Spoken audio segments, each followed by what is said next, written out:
Welcome to part 4 of the rest series. Today we're going to talk about rest after betrayal, specifically after infidelity or cheating. I am Tiara Burns, a licensed clinical social worker and a therapist in North Carolina, California, Georgia, Florida, and Texas. And I just want to jump right into it because a lot of people feel like they cannot rest after a betrayal, after cheating, after infidelity.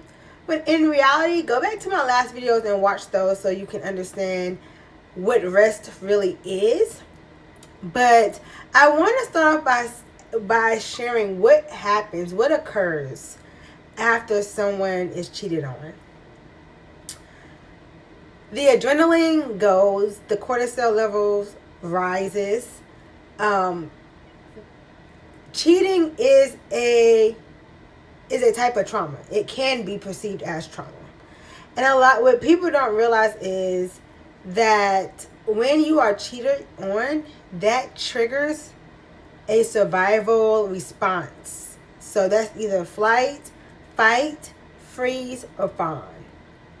So I don't know how many of y'all are on social media, but like on social media, there's this girl who flew like across, I think she was in the West Coast, flew to New York or something like that. I'm not for sure the details, but she got on somebody's flight to go unalive somebody else over her man.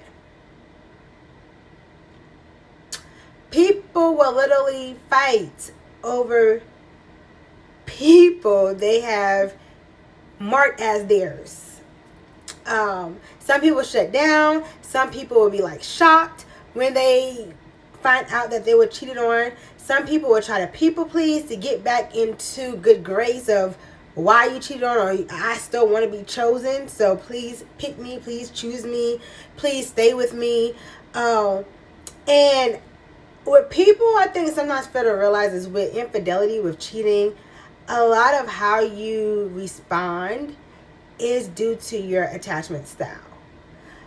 Your attachment style, yes, while it is a lot of times, many times, it is created, it is developed throughout childhood and shifts into adulthood, which a lot of times people don't understand how childhood and relationships, how they like go hand in hand, what happened in the child is why you react or act a certain way in that relationship. But anywho, I have my notes today because the last few times doing my makeup and talking, I feel like I'd be losing my thoughts. So today, I have my notes.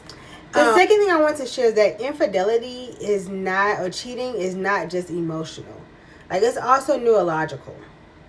And that's why so many people will question who they are. They question their identity. They question if they are still attractive. They question if they are worthy. They question their intelligence. They question so much about themselves because cheating breaks your identity before it even breaks your trust. Before you really sit and not trust the person, you will question yourself and blame yourself for why the other person cheated on you. When really the blame should be on them because that's a character flaw in them, not you. That's a lack of self-control in them, not you. That's a lack of discernment and decision making in them, not you. But a lot of times we put on other people burdens and we question why they do what they did, and it must have been because of us. I want us to think about that many times when people show their character, act out of their character, we then take on the responsibility of carrying their guilt and or their shame. So part of this video is resting after the betrayal, which would include resting in the fact that the guilt and the shame is not yours to carry. If you have been cheated on, the guilt and the shame from that is not yours to carry. Give it back to its owner. The other aspect of this that I want to discuss before I go further into rest as a therapeutic intervention is this idea of God telling me to stay with my man after he cheated. I want y'all to stop lying on God. Because a lot of times, listen, let me take that back. There are some people that God might have said, yes, that's your husband, you need to stay with your husband. Yes, that's your wife, you need to stay with your wife.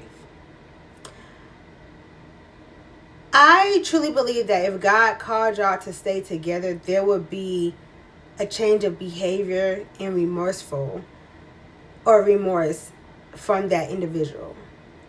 They will want to do things that will help them understand why they did what they did and how to prevent from doing that again.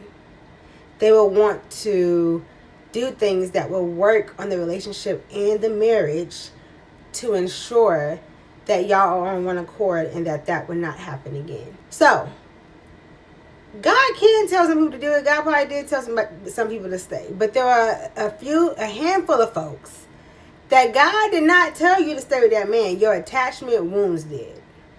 Your failure or your fear of rejection, your fear of abandonment, your fear of starting over, your clinginess and your loyalty to familiarity and your comfort is what is keeping you there.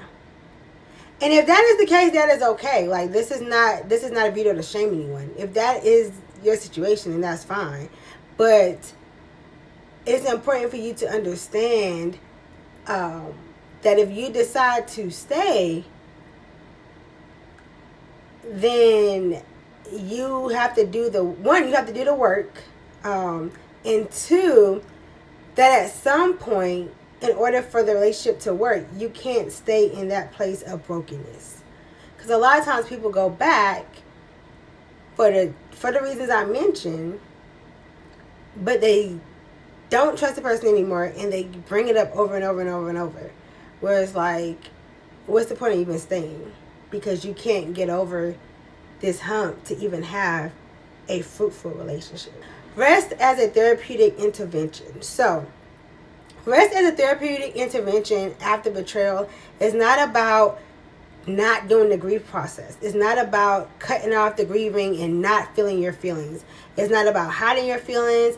It's not about adopting another narrative that doesn't fit you, that doesn't belong to you. It's not even about not processing your real feelings. Rest is allowing yourself to have the emotions, to feel those feelings, but not go and stalk your ex, homeboy, husband, cousin, whatever, the girl he cheated or the boy he cheated on you with, social media pages, they IG and TikTok. Like, no. Rest is understanding that you can say no to conversations that are unproductive to your healing process. Rest is understanding that you don't have to rush the grieving process. You don't have to rush the conversations, that you can take it at your own pace. Resting is giving yourself permission to trust the process and move how you need to move and at the speed you need to move. Rest is trusting that you have the time to heal and you don't have to rush it. So what does that look like? 1, you should be able to build evidence and have evidence that counteracts all the thoughts that you have. So if your main thought is, I'm not attractive enough, find evidence that prove that is wrong. If your main thought is, oh, I'm not worthy anymore, or I'm damaged goods, find evidence that go against that thought. Because that is a mind trap that would not only have you blaming yourself, but it would then have you'll betray yourself because somebody else betrayed you. You'll start talking negative to yourself because somebody else betrayed you. Secondly, understanding that cheating does not happen because of something you didn't do or did. So one of the things that I have my clients do is do a circle of control and a circle that you things you don't control, and write each thing you control and don't control in the relationship, and then the middle, which you both kind of control in the middle. And one of the things is you cannot control how your partner acts. You cannot control how your partner respects your relationship, and you cannot control how loyal your partner moves. You cannot control how much self-control and discipline your partner has. Those are things that are out of your control. Those are things that you have to trust and lean on the other person to do out of commitment and loyalty and obligation that they're in a relationship. 3, say no to chaotic conversations or conversations that you're not ready for. Don't let nobody, especially someone that betrayed you, guilt trip you into having a conversation